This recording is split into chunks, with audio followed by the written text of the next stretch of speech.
Welcome to the boating adventure.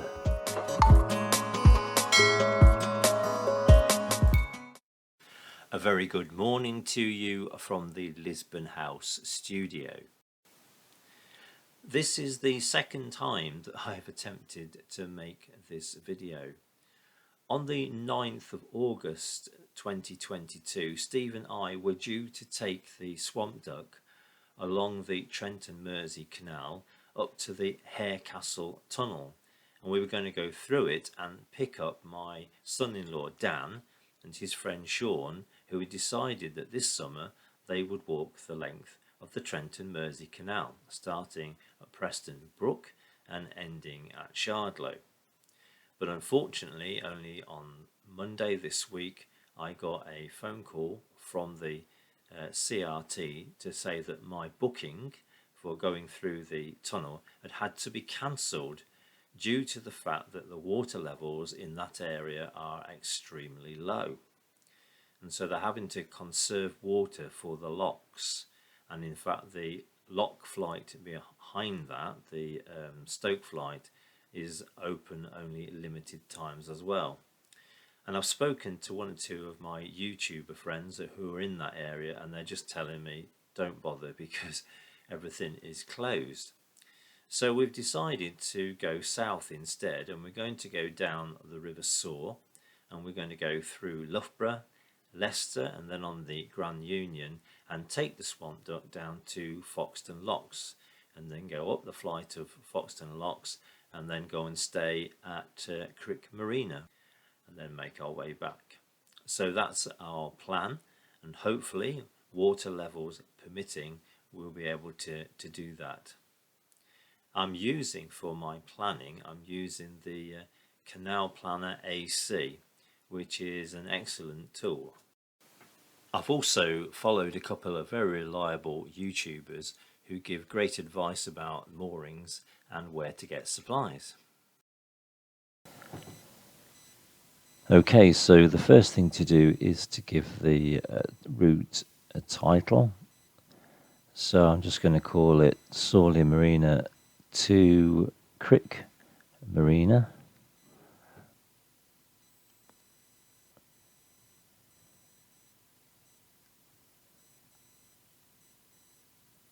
And return. And starting at Sawley Marina entrance 2.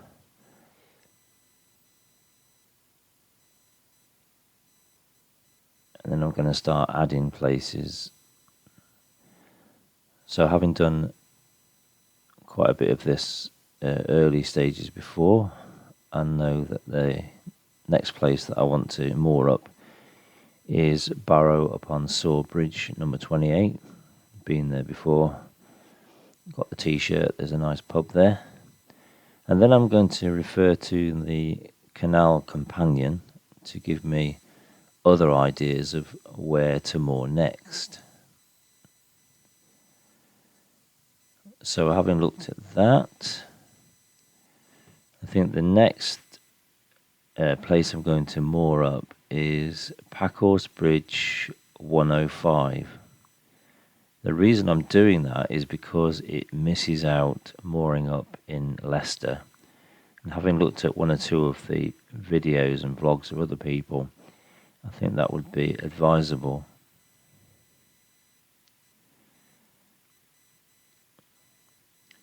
And then it's a matter of sort of dividing up the distance and seeing if there's anywhere suitable.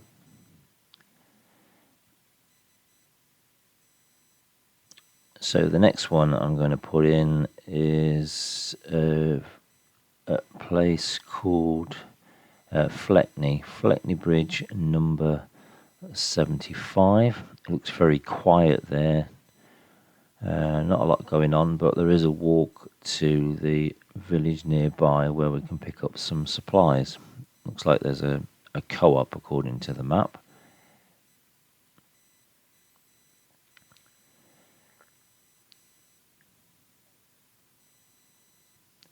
And then that takes us down to the top of the Foxton Locks. Now that's not a great distance on that day, but we have got to get up the Foxton locks, and it depends how busy they are. You do have to get in the queue, so it could take quite a while. So I just want to moor up at the top. There's plenty of visitor moorings at the top there. And I'd like to go and have a look at the museum if it's open. And then the next one is taking us to Crick Marina, which is quite a distance, but there aren't any locks, so we should get through that quite quickly. We're going to spend a couple of nights at Crick, so it gives me a chance to go and have a look around the village. So I have 2 nights there, and I've booked that in already. And then it's a matter of just repeating the above.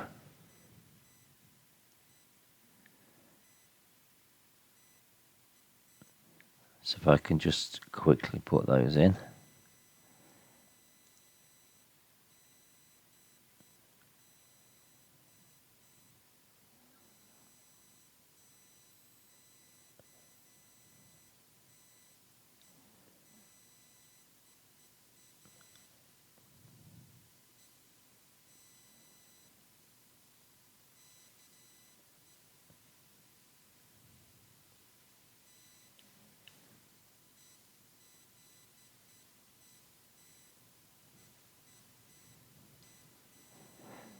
Of course, this is only a rough guide, really. When we actually get there, we might find that we can go a little bit further, or it isn't suitable, or whatever. You do have to be flexible with it, but it's a rough idea.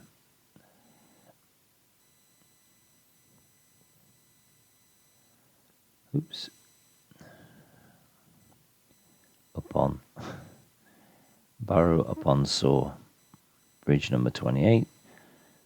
And then back to Sawley Marina.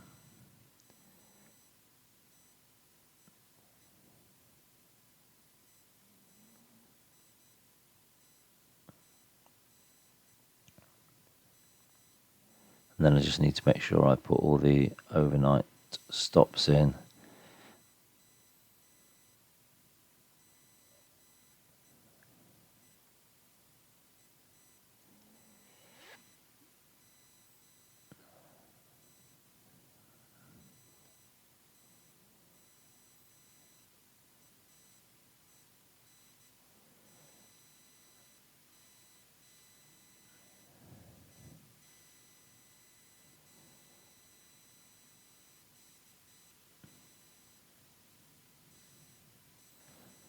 Okay, there, so I've selected those as the only overnight stops, and then I'm going to put the start date for this in, which will be the 10th of August. We thought we'd give ourselves another day's preparation.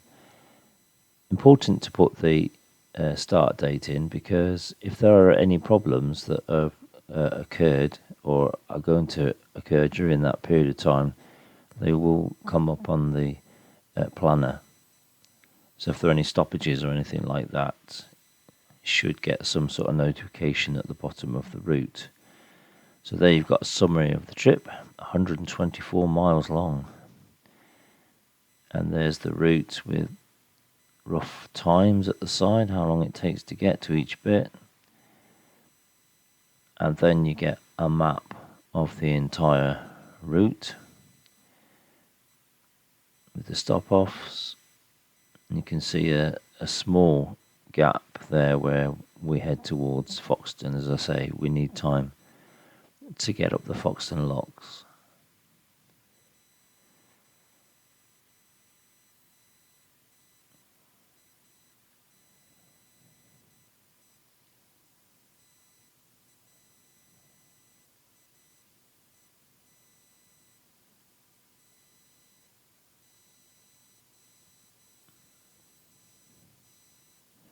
Right, and these are the overnight stops. So we got Wednesday the 10th, Thursday, Friday, Saturday, Sunday, Monday, Tuesday, all listed down there. and this is information of where you can find bits about this trip on various books and so on. And this is where you get your navigation notes. So if there's any problems that have been highlighted, they will come up here. But you do also need to check the CRT for more up-to-date information, which we'll do just before we leave.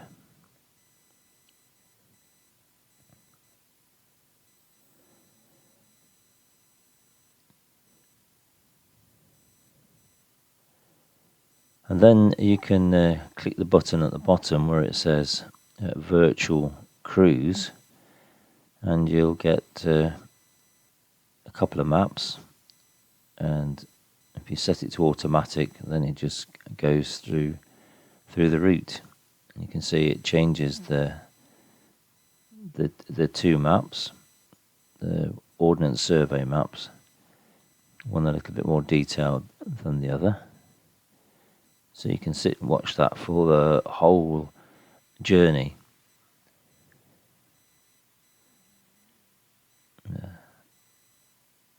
And if people have taken photographs and sent them into the Canal Plan AC, then on the right hand side here you get a virtual cruise in photographic form. So here's the maps. I've just enlarged them.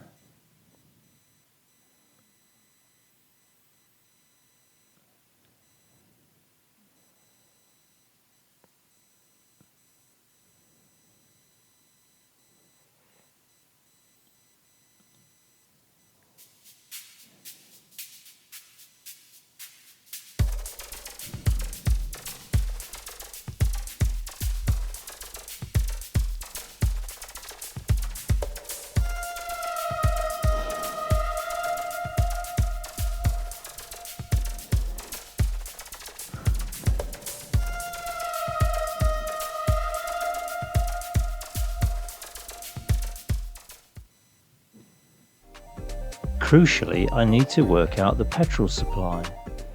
Now, to work out where the petrol stations are, I always find that Google Maps is the best one because it is most up to date and it covers all the different brands of petrol station. Some of the apps only tend to concentrate on the ones that sponsor them, but this Google Map is really good. So just a matter of following the route and seeing where the little red symbol comes up. And so far I've found quite a few petrol stations en route. The only bit where they're quite sparse is towards Crick, but I have found one that I knew of anyway from way back when, which will be very useful and we'll probably use a couple of times on the way down and on the way back.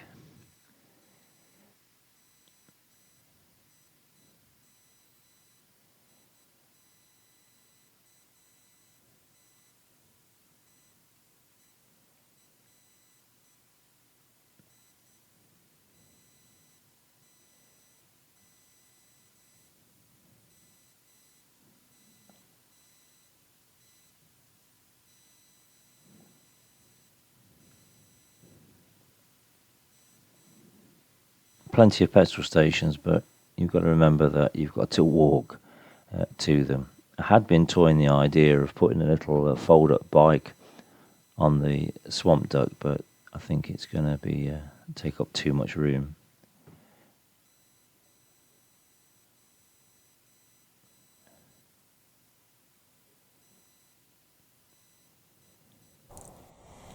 One of the planning issues that I have at the moment is that of the supply of Caligas.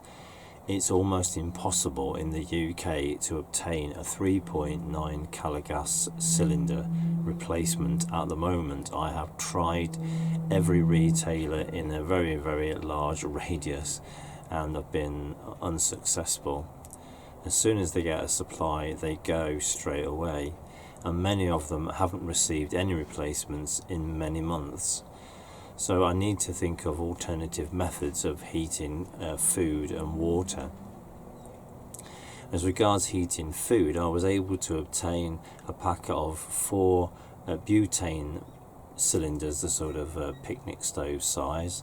So I've got some remaining from last year, so I've got about 6.5 of those. Now they last for about an hour and a half each, so I've got plenty of gas for using a little picnic stove just to heat a saucepan or something like that. There's almost a full gas cylinder on the back of the boat, but I'm going to try and conserve that as much as I possibly can. Now when it comes to heating water, in the past I've used my UCO heaters, 2 of those and a little kettle on the top, and it soon heats the water enough for using for washing up and washing and that kind of thing. But since Brexit, these UCO candles have been very, very difficult to get. They're imported into the UK and they simply just cannot get them. I've seen them on a few auction sites at the most ridiculous prices. So I was thinking how I could adapt this to make it more of a viable proposition, because heating water on this is quite easy to do. If we look at the construction of these things, the best part of them is that they're kind of sealed. So you take the top off and you're left with the 3 candle holders. Now there are some little bits left in there, probably a couple of hours or so.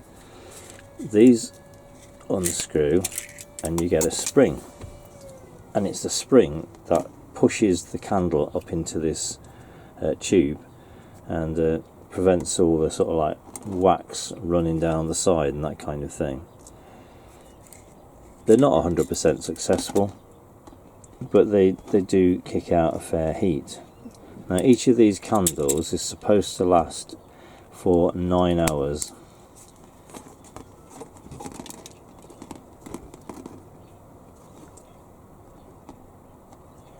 Sometimes they do, sometimes they don't.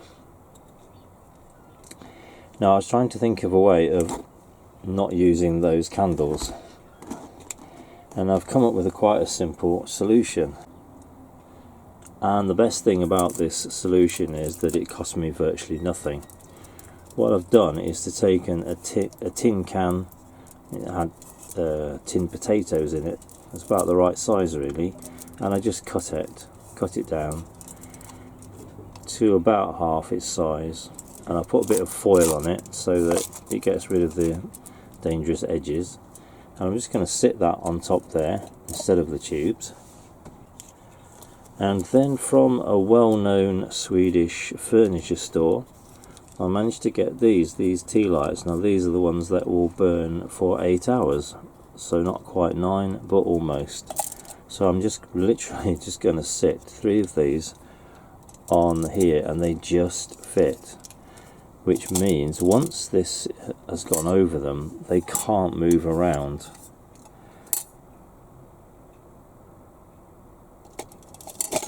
That goes on the top, and that should be about the right height, and it's about the same height as when the tube is in.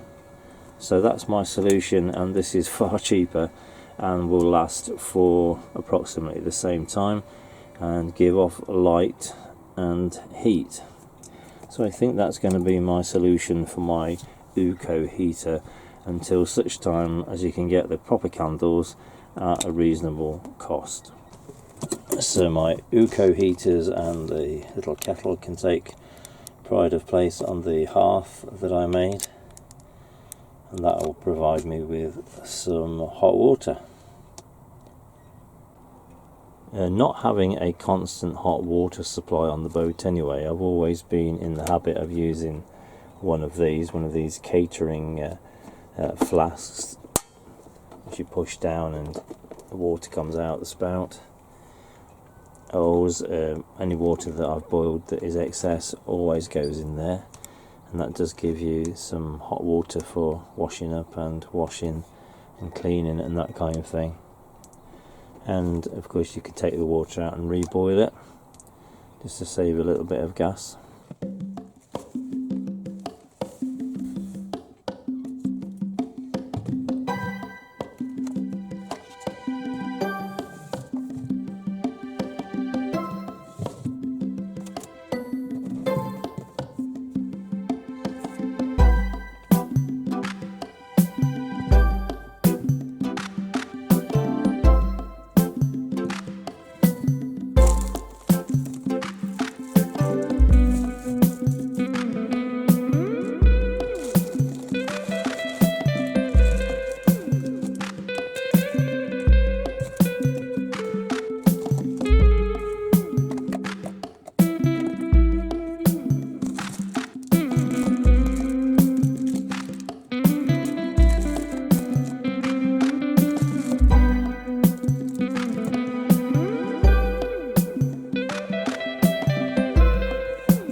We haven't had a lot of water in the last few days, but we have had some, and it has made a difference here. The weed is now underwater.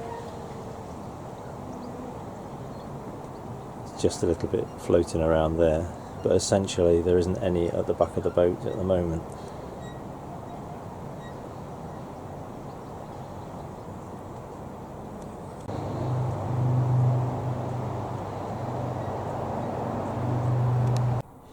So also when it comes to planning things like clothing, don't have an awful lot of space here on the Swamp Duck. This is basically one side of the clothing space, and it repeats itself on the other side of the boat.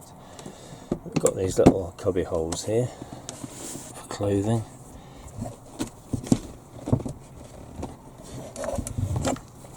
I just keep a few spares in here when I'm not out doing anything major,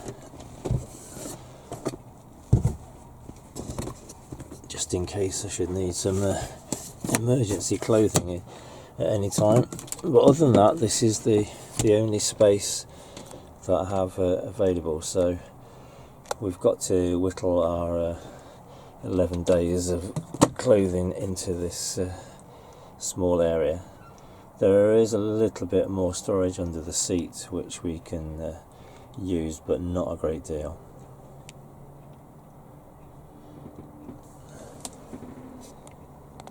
So it will be useful to us that we can stay at Crick Marina, because there are clothes washing facilities there if we need them.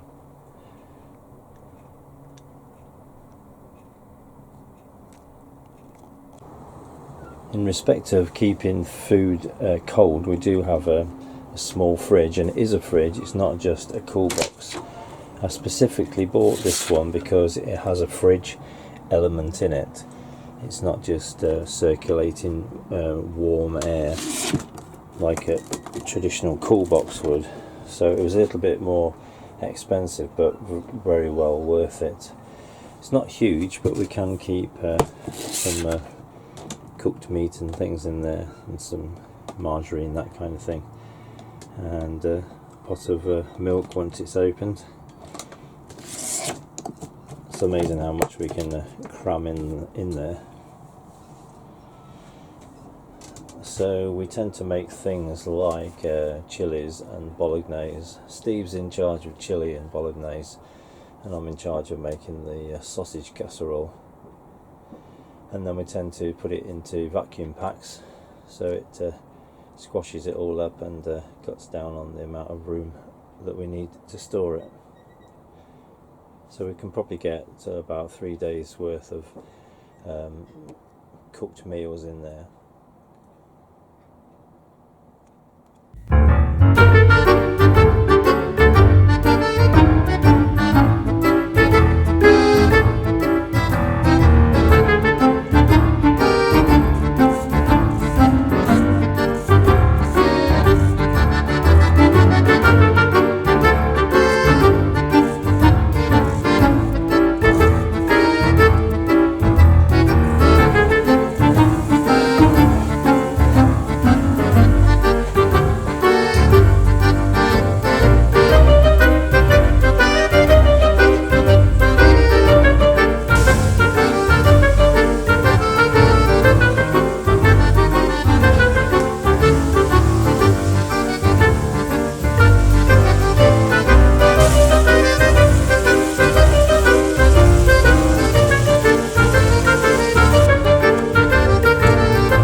I didn't expect that this would be the most spectacular video I have ever made, but I don't want all my videos to be about beautiful scenery. I do want them to be informative to people such as myself who have a general interest in boating, may have a small cruiser or a kayak. It's often the mundane things that I video that prove to be the most popular videos. If we get to do this trip to Crick, then we probably won't start filming until partway through the second day, because I have covered quite a bit of the early part of the trip before. So please check out my playlist, The River Soar, and there you'll find 5 videos, and in particular video 17, which takes us all the way to Sileby Mill, which is where we'll probably start to film again. I really am wanting to get another 15 people to subscribe to the channel at the moment, because that would take us to a magic number where the channel would start to be picked up a whole lot more by the YouTube algorithm. So if you haven't yet subscribed, then please consider doing so. It's totally free, doesn't cost you a thing, but it's a great encouragement to me, and it will help the channel to grow. So thank you very much for watching, and do take care.